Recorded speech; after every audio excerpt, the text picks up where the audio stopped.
What's up, everyone? This is your host, Cat Daddy. You're listening to another episode of Cat Daddy Podcast Show. This one's going to be a little bit short. Probably not going to be over 10 minutes. I mean, if it's past 10 minutes, I apologize. Definitely not going to be past 15 minutes. As people that know me know that I'm a huge fan of pro wrestling, but I'm a bigger fan of local independent circuits, companies out there. You know, like little town wrestling companies. That being said, this one's not going to be about that. It's going to be for another episode because I have a lot of favorite wrestlers that are local and they're traveling the indie circuit. But this is going to be about, I want to talk to you about 2 or 3 wrestlers that I noticed that they're actually appearing in WWE now. But they're either in NXT or my favorite brand of the company, 205 Live. What is 205? Well, let me go ahead and talk to you about that. 205 is like a little department on the WWE NXT side, like a sub-department that shows usually wrestlers that are under 205 pounds. Sometimes they show big dudes, heavy hitters, but most of the time they're high flyers and they're skinny dudes, you know, like real scrawny wrestlers. Hey, I'm not, ragging on skinny wrestlers. I mean, it's not about how you look. It's what you could do in the ring. But, yeah, so I was watching the last episode and I'm really digging it. There's 3 wrestlers that I really think they have real good potential, for the company, and they're real good. First one is, this dude that I just started watching him in the TV, actually in the show at 205 Live, maybe like 2 weeks ago. His name's Joshua Dawkins, but in the ring he's known as Malik Blade. Young dude, young cat, skinny dude. He's 6'1", 185 pounds. He has a lot of potential. When he's in the ring, you can tell his moves are fluent. They come natural to him. He's not like, he doesn't seem like he's rough around the edges. You know, the bumps that seem legit. I mean, I haven't seen him F anything up in the ring. I don't know if he's a heel or a baby. He's just new to the company. I mean, and I'm saying he's new to the company, not new to wrestling, but, having airtime on TV. He's from DeBerry, Florida, but I think he lives in Orlando, Florida, because he works, for the NXT over there in Florida. He's a real good dude, man. The trainer, though, his trainer's Devon Dudley. I mean, so that being said, Devon, I mean, he ain't no punk. Dudley, man, Devon Dudley. I mean, anybody that trains with him, I mean, it should be a good wrestler. He's also the nephew, I think, for the NBA legend Daryl Dawkins. So, I mean, it's nothing to do with wrestling, but I didn't know that. But yeah, he's a real cool dude. I mean, I don't know too much about him. I mean, it's a shame that I didn't know him before he made it to WWE.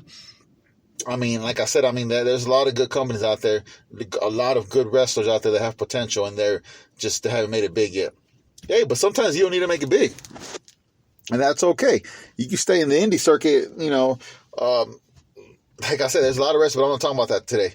Another wrestler that's actually, I've been knowing him for about 11 years now. I think he made his debut during October 26, 2010, maybe. He's a Japanese pro wrestler. His actual name is Surijiro Ikuchi. I mean, you know him as Ikemen Jiro. This dude's cool, man. I like this dude. He comes out in some tights, but he wears this jacket that matches his tights. That's his gimmick. He says he's was not strong style, but style strong. He's a cool dude, man. His trainer was Tajiri. Am I saying? I know about the trainer, the Japanese pro wrestler trainer, Tajiri. He ain't no joke, man. There ain't no joke other than Japan. Homeboy was born in Adachi, Tokyo. I mean, he's been wrestling for a while, about 11 years since I know him. Recently, when the last 205 Live, he did this cool submission. It was an armbar, but it was like a bottom armbar, like he was underneath his opponent. I never seen that before. I mean, it's not like a crazy off the top, rope move, but it was pretty cool, man. I like that.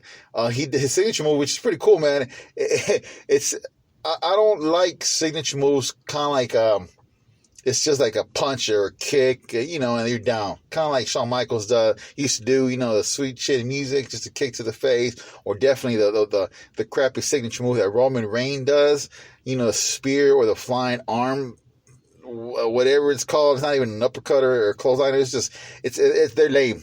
But this dude, his is a flying kick to the face. It looks like it's a fun move to do. He calls it an Ike Man slash, but he's a cool guy, man. There's a lot of potential to that dude.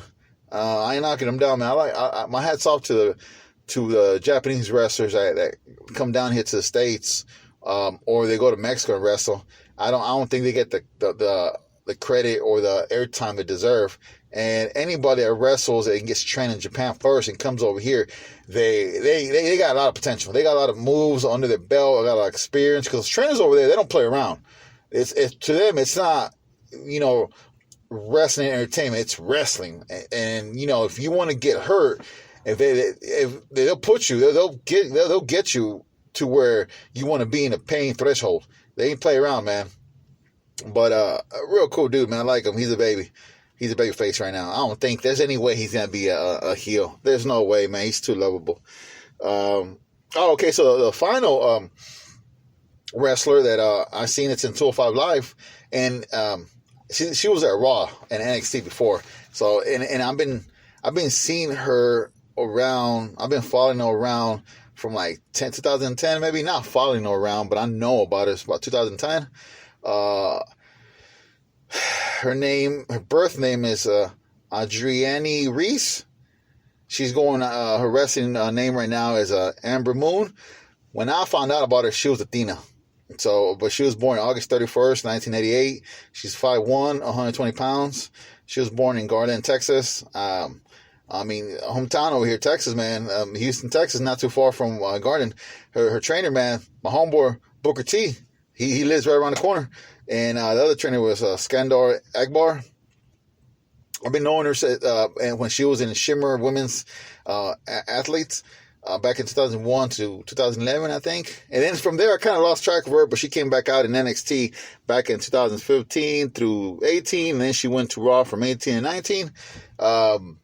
She popped up early this year, and I've been noticing that she's been wrestling back with NXT. I know she was like 15 months off because she got hurt for her one of her Achilles tendons, so she was out of wrestling for about 15 months, I think. But this girl, man, she's a good wrestler, man, and just talking about her wrestling skills, man, they're off the hook. She is legit. I don't know why she's up there in the main roster. She's not in the main roster. I don't know why. And sometimes, you know what, you don't need to be in the main roster.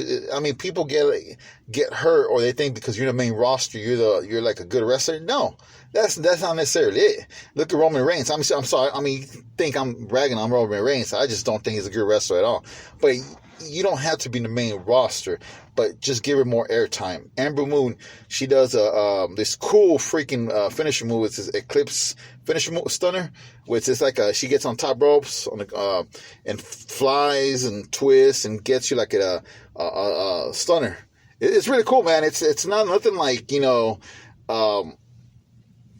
like a DDP or anything, man. It's cool. Her looks, man, she is hot. I think she's like the hottest female wrestler in WWE. This girl, man, she's hot. She's married to Matthew Palmer. I don't necessarily know if that's the Mr. Palmer that I know in the independent circuit, that he goes by the name of Monster Hunter, Mr. Palmer. I don't know. That's one of my favorite wrestlers in the independent circuit, but we're not talking about him today. We're talking about him some other day. But Amber Moon, man, she's out there, man. She sure has a lot of stuff on her belt, resume wise, and her moves, man. Like, she wrestled, I think it was Cora Jade on September 25th, I think, in 205 Live. And her moves are amazing, man. She locks, she lands them, she takes and gives bumps. Like, you can't. Once you know it's it's scripted, but bumps still hurt, but they're legit. Hats off to her, man. She's one of my favorite female wrestlers, or she is my favorite female wrestler in WWE as of right now.